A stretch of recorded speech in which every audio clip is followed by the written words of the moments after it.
We just laid out possible earnings recession unfolding right now in front of our eyes, but you're actually still bullish on the FANG stocks. So we have some of those FANG stocks reporting, Apple on the 25th.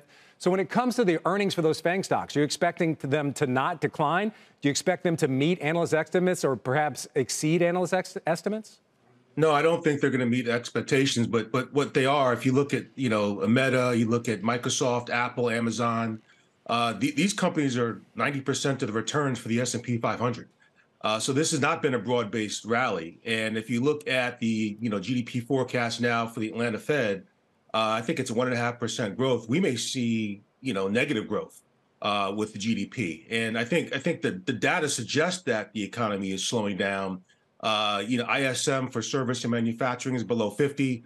So you're looking at a lot of bad data. The bottom line is you've got the high cost of capital, you've got declining liquidity that has to service the most debt ever recorded in human history.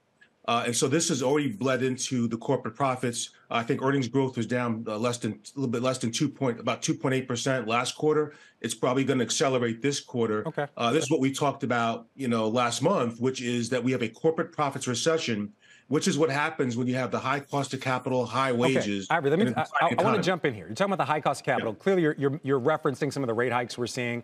So tomorrow we have CPI. What are you expecting from CPI? And then what do you expect the Fed to do in response to CPI with so many other disruptions in the market, including the banking crisis?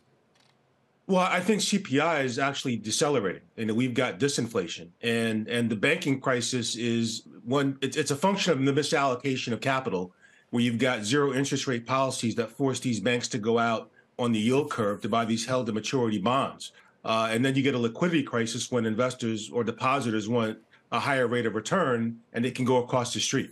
And we focus a lot on the banks, but nobody talks about the non-banking sector. A good example is the $1.4 trillion private debt market that you give the small and mid-sized companies. These are illiquid investments. They haven't been marked to the market yet. They're adjustable rate loans, and pensions own 2/3 of these. So there are a lot of landmines that we don't even know exist yet. All right, so we're looking out for those landmines. So if you know there's some danger out there, how are you balancing portfolios today? Where are you investing today? Are you putting it into those big tech stocks, or are there other areas of market that you're letting money work? No, I'm still pretty defensive. I'm going to, instead of the 60-40, I might have 40-60. And I've still got gold. I'm still investing in gold, which has done well. Money markets are giving you 4.5%, 5% with no volatility. That story has not changed. I think now's the time to be defensive. If it's 80 degrees outside, you have flip-flops and shorts on, but it's not. So you want to pack an umbrella, you want to pack a sweater. It's not a good or a bad thing. It's just the weather has changed. And this is a business cycle. We've already hit the business cycle peak, and now we're decelerating.